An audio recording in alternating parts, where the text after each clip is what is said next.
After beating Sunrisers Hyderabad comfortably by 78 runs on Sunday, Chennai Super Kings was handed a 7-wicket loss by Punjab Kings in the Indian Premier League clash at the M.A. Chithambaram Stadium in Chennai on Wednesday. After losing the toss, Chennai could only manage 162 for 7 at a surface that looked to help both batters and bowlers. Hello, this is Mayank reporting for Sportstar, and with me today we have Sankar, Narayanan. We both covered the game, so we will take you through the match proceedings. Shankar, what do you make of Chennai Super Kings batting? As usual, the CSK opener started slowly. Ruturaj Gaikwad and Ajinkya Rahane seed off, assessed the conditions for the first 4 overs, but in the last couple of overs they got some boundaries and got to a respectable total after the power play. I think it was 55 for no loss. But after the power play, the Punjab Kings spinners came into their fold, and it was really tough for CSK. I think they didn't find a boundary till after the power play. They didn't find a boundary till the first ball in the 15th over, which was in fact Harshal Patel's wide that went to the boundary. So apart from Ruturaj Gaikwad's 48 balls 62, nobody really got going.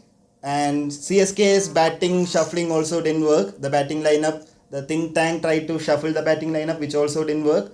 And Mike, what do you make of that?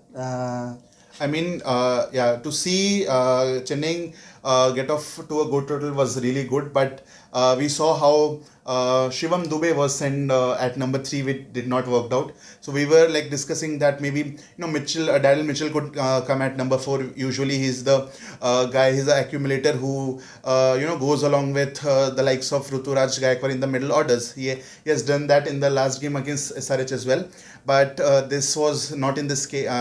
This was not in the case today. We saw how Ravindra Jadeja came in at number 4, but eventually he also did not click. That did not click as well.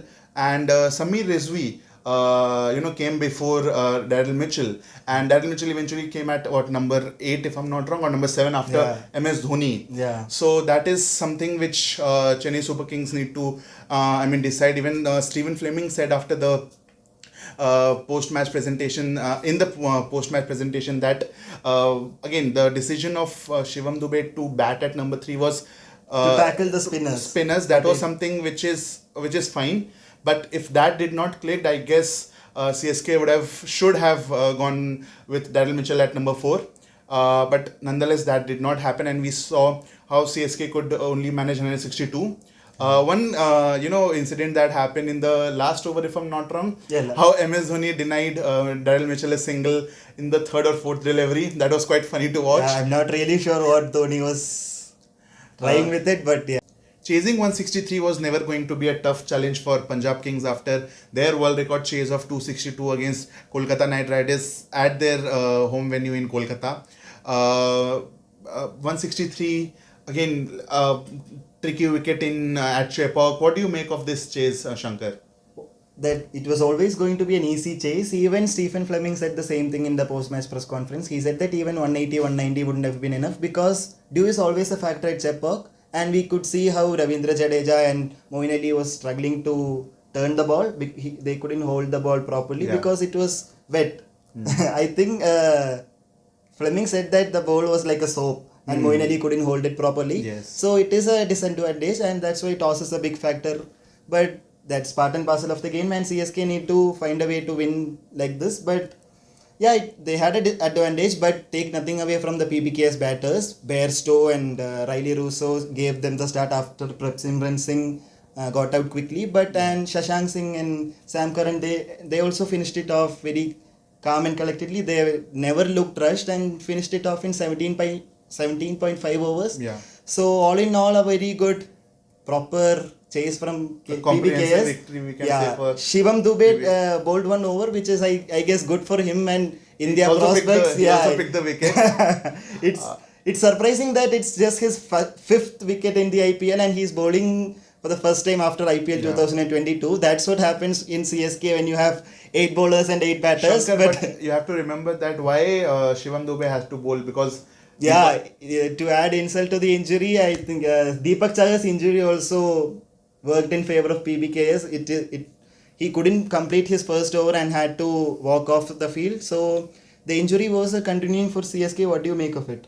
I mean, as Fleming again said after the post-match and during the post-match presentation that his injury does not look very good, and this is not the first time CSK is having list of their injury list is growing bigger and bigger.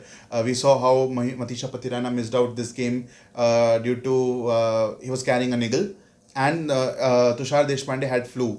So the combination is, I mean, it's changing a lot for Chennai Super Kings. Also to consider that Mustafizur Rahman will, go back to complete his national commitments. Also, the Sri Lankan players Matisha Patirana and who's the other player?